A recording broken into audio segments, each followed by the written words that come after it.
మాజీ speaker Pocharam Srinivas Reddy Jagtial MLA Sanjay పై అనర్హత వేటు వేయాలంటూ మాజీ మంత్రి జగదీష్ రెడ్డి స్పీకర్ గడ్డం ప్రసాద్ కు ఫిర్యాదు చేశారు. ఫోన్ చేసినా స్పందించకపోవడంతో ఈమెయిల్, స్పీడ్ పోస్ట్ ద్వారా ఫిర్యాదు చేశారు. పార్టీ మారిన వారిపై వెంటనే అనర్హత వేటు వేయాలంటూ ఆ ఫిర్యాదులో విజ్ఞప్తి చేశారు.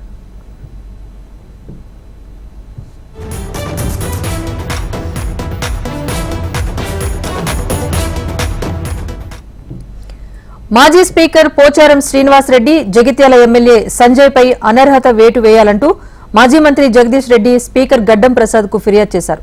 ఫోన్ చేసినా స్పందించకపోవడంతో ఈమెయిల్, స్పీడ్ పోస్ట్ ద్వారా ఫిర్యాదును అందజేశారు. పార్టీ మారిన వారిపై వెంటనే అనర్హత వేటు వేయాలంటూ ఫిర్యాదులో విజ్ఞప్తి చేశారు జగదీష్ రెడ్డి. కాంగ్రెస్ పార్టీలో చేరినరు. అదేవిధంగా శాసనసభ్యులు డాక్టర్ సంజయ్ కుమార్ గారు కూడా కాంగ్రెస్ పార్టీలో చేరిన. ఇది పూర్తిగా చట్ట వ్యతిరేకమైన పని, అవినీతికరమైన పని. పార్టీ ఫిరాయింపుల నిరోధక చట్టం ఉన్నది అని తెలిసి కూడా మరి వారు ఈ రకంగా పార్టీ మారడం అనేది సరైనది కాదు. మరి చట్టం ప్రకారం వీరిద్దరు సభ్యత్వాలు కూడా రద్దు కావాల్సి ఉన్నది. దాని కొరకు బీఆర్ఎస్ పార్టీ నుంచి మేము స్పీకర్ గారికి పిటిషన్ ఇవ్వడం కొరకు మేము నిర్ణయించి ప్రయత్నం చేస్తూ ఉన్నాం. నిన్న స్పీకర్ గారు స్వయంగా నాతో మాట్లాడినరు. నేను ఇప్పుడు చూసి చెప్తా, మీకు సమయం ఈరోజు సాయంత్రం అవుతుందా రేపు ఉదయం అవుతుందా అనేది నేను నా విషయం చూసుకొని చెప్తా అని చెప్పాను. మళ్ళీ ఈరోజు ఉదయం నుంచి కూడా నేను ప్రయత్నం చేస్తూనే ఉన్నా.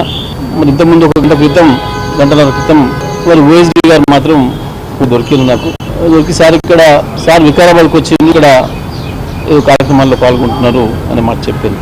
మరి మేము తప్పని పరిస్థితులలో మాకున్న ఇతర మార్గాలు ఈమెయిల్ ద్వారా మేము మా కంప్లైంట్ పిటిషన్స్ను పంపడం జరిగింది.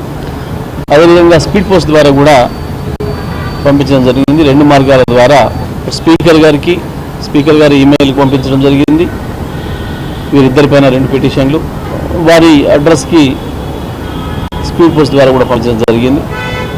ఇదే సందర్భంలో శాసనసభ కార్యదర్శికి కూడా పంపించడం, మరి స్పీకర్ గారికి అందజేయండి అని చెప్పి. స్పీకర్ గారు దానిపైన ఏం స్పందిస్తారు, తదుపరి వారు ఏం చర్యలు తీసుకుంటారనే దాన్ని బట్టి మా చర్యలై తప్పకుండా చట్టపరంగా, న్యాయపరంగా మాకున్న అన్ని అవకాశాలను వినియోగిస్తాం.